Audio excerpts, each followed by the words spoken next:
नमस्कार जय जगन्नाथ। मो दिव्य यूट्यूब चैनल तरफ आपको स्वागत करुछि। प्रथम करी मोर वीडियो को देखुथिबे यदि आपण सब्सक्राइब करंतु सर्वप्रथम एवं लाइक करंतु एवं शेयर करंतु। आज हमें देखिबा कि आपण सीएम किसान जो अप्लाई करिसंती केमिति आपण तार होछि टाटा चेक करिवे जे सीएम किसान आपण केते बार जाईची कोड पास हेची कि नाही का पाखर पड़ीची।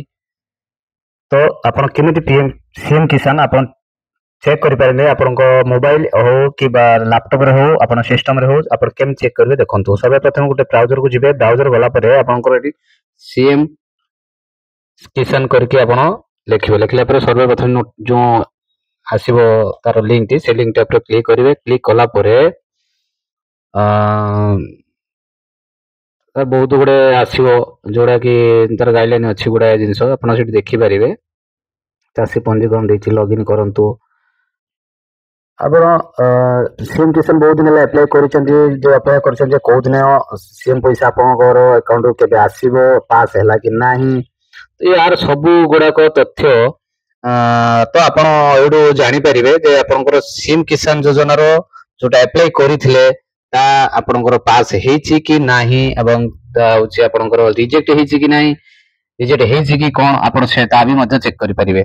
जदि आप केवाईसी करना भी ई केवाईसी करके आप जांच करें। तार ऑप्शन देछि आपण पंजीकृत पंजीकरण करंतु जोटा आपनकर जदि सीएम किसान चाहूचंदी जो माने अछंदी भूमिहीन से माने चाहिले एटी पके पारिबे। पंजीकरण निर्देशावली एटी अछि, आपण ता भी पढ़ी पारिबे। आपण आपे जानिबे हम देखो सीएम किसान योजनार तार स्थिति जानिबा जे हमें अप्लाई करिसंती तो तार केमती कोन स्टेटस अछि हमें ताहा जानि परिबा। प्रथम सर्वप्रथम आपण एटी कोन करिवे स्थिति जांच करंतु। तापर क्लिक करिवे। कला परे आपनकर एटी आधार टोकन नंबर आपण अप्लाई कला बेले आपण गोटे पेपर बाहरी थिबो जोटी टोकन नंबर आसीथिबो प्लस आपनकर आधार नंबर जे आपण पाखर थिबो ता भी मध्ये आपण देखि चेक करि परिबे। प्रथम एटी हम कोन नाम पाखरे वर्तमान आधार नंबर अछि तो हमें वर्तमान से आधार नंबर टी को देई चेक करिबा। तो एठी वर्तमान शो करबा। शो कला पर देखंतु वर्तमान एप्लिकेशन रो तार प्रत्येक स्टेप गोटे गोटे जोड़ा ग्रीन ही जाई छी, तो सेडा को प्राय सब गुड़ा पास हो जाई छी। तो वर्तमान आम लास्ट स्टेज अच्छी। बर्तमान देखो फास्ट आम एप्लिकेशन करते एप्लिकेशन एप्रूव होला परे पुणी VLW को वेरिफिकेशन जाउची। VLW वेरिफिकेशन कला परे आपनकर ब्लॉक लेवल गोटे वेरिफिकेशन होउची, जोटा कि ब्लॉक लेवल वेरिफिकेशन सइला परे डिस्ट्रिक्ट लेवल वेरिफिकेशन होउची। डिस्ट्रिक्ट लेवल वेरिफिकेशन हैला परे आपनकर कलेक्टर वेरिफिकेशन होउची। कलेक्टर वेरिफिकेशन हैला परे लास्ट आपनकर स्टेट वेरिफिकेशन जोटा कि गोटे पेंडिंग होउची। ये मध्य रहिथिबो कि जानिथिबे कि कोन आपन एटी आपन को बैंक अच्छी डीबीटी ता मध्य आपण एटी देखि परिबे। जो बैंक डीबीटी देखेबो आपन से बैंक को सीएम पैसा आसीबो।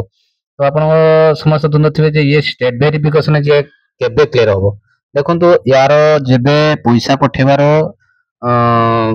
थिबो तर किछि दिन माने 4-5 दिन आगुरु तार से समय एटा वेरिफिकेशन रो अप्रूव होबो। हैला परे आपन अकाउंट को क्रेडिट होबो पैसा, जोटे जब सीएम किसान योजना पैसा छाड़िबे। तो से दिन पर्यंत आपन वेट करिया पड़िबो। वर्तमान सुधा गवर्नमेंट कोनोसी डिक्लेरेशन करि नाहंती।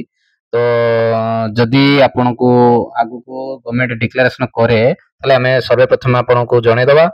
तो मोर YouTube चैनल को सब्सक्राइब कर नथिले एबे सब्सक्राइब करंतु एवं लाइक करंतु एवं शेयर मध्य करू। शेयर कले जे कि आपनकर बंधु बांधव जो माने अछन से माने भी जानि परिबे जे आर कोनोसी केमती कौन चेक करा जाए कौन नहीं, ये सब आप जानीपर और समस्त को शेयर करूँ।